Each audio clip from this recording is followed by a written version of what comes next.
Meteor Man's in town. Meteor Man, directed by Robert Townsend.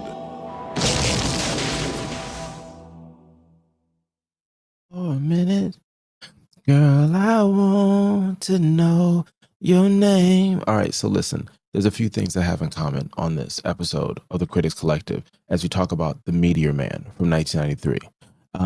Tevin Campbell, Blade, and the Meteor Man. What do they have in common? I'll get into that in a little bit, but hit the subscribe button, like, follow, share, all the good stuff. Now, I'm not gonna make you wait for what they have in common. Now, to me, what they have in common is Blade came out in 1998. It is considered the first real Marvel movie that started the Marvel franchise. Sure, we can talk about how Iron Man took it to the next level, but let's be honest, Blade was the first character that they did on the big screen, and the history has moved on to make it a billion-dollar film, television, industry type stuff. Now, Meteor Man came out in 1993.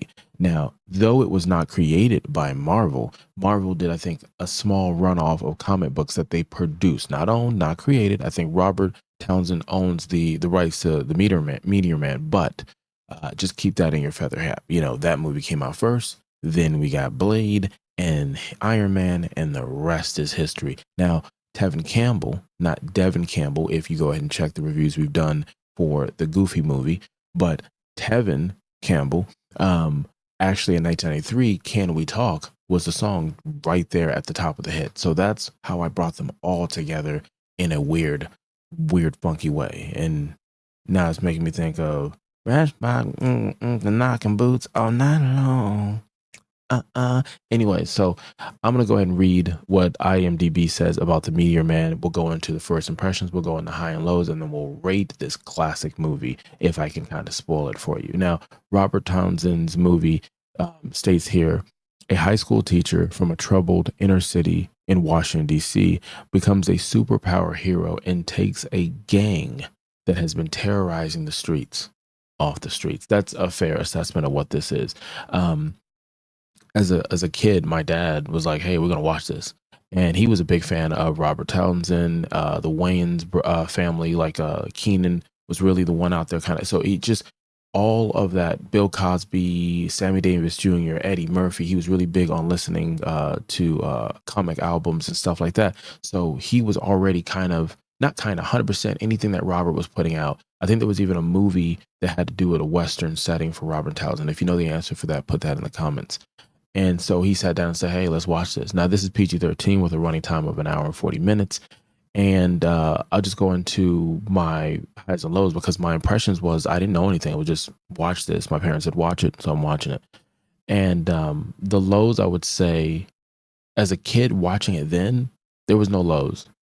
It was a superhero that looked like me with some really cool powers. Now, the lows now, the biggest thing I could say is probably the graphics. It just doesn't hold up. It's 1993. It was doing a lot of stuff for the first time. The budget wasn't anything that was major. I think it still was a flop as far as how the box office took it. And some of the stuff just didn't age well versus where we're at now. That's really the low. The high for this movie, and it doesn't get any higher. I'll give box office. The budget was $20 million. Opening weekend, it did $2 million. It finished with $8 million. So yes, we're going to critically call this a flop, unfortunately.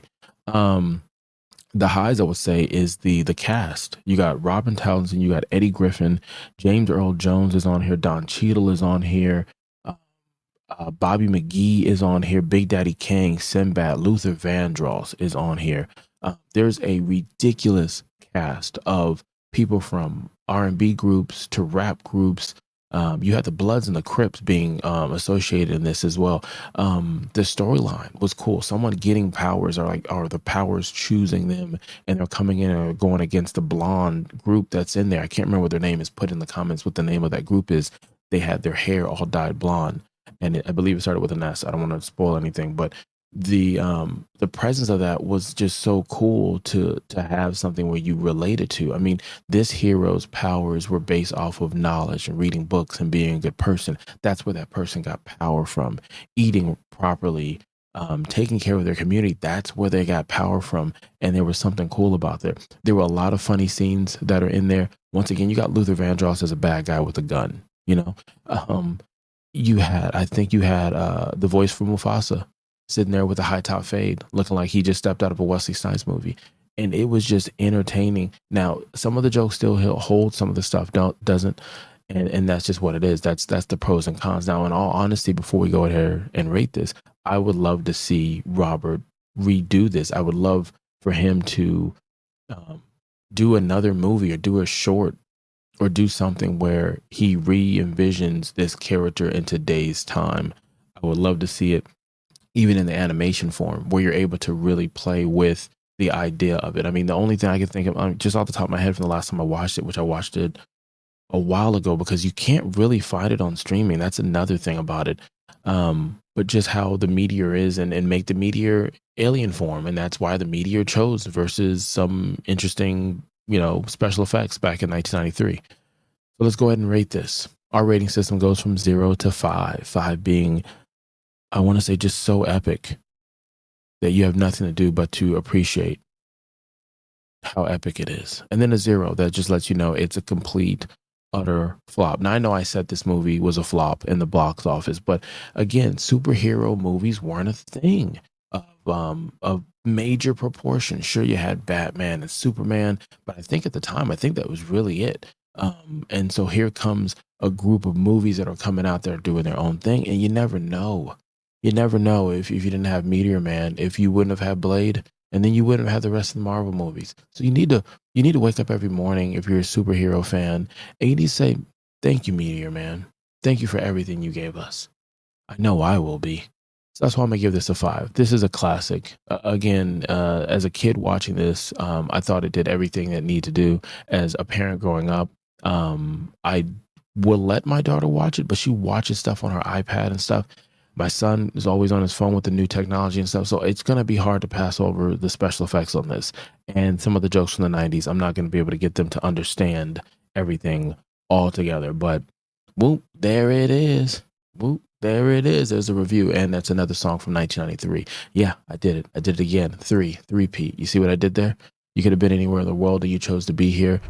Hit the subscribe button, like, follow, subscribe. Until next time, click a lick allow.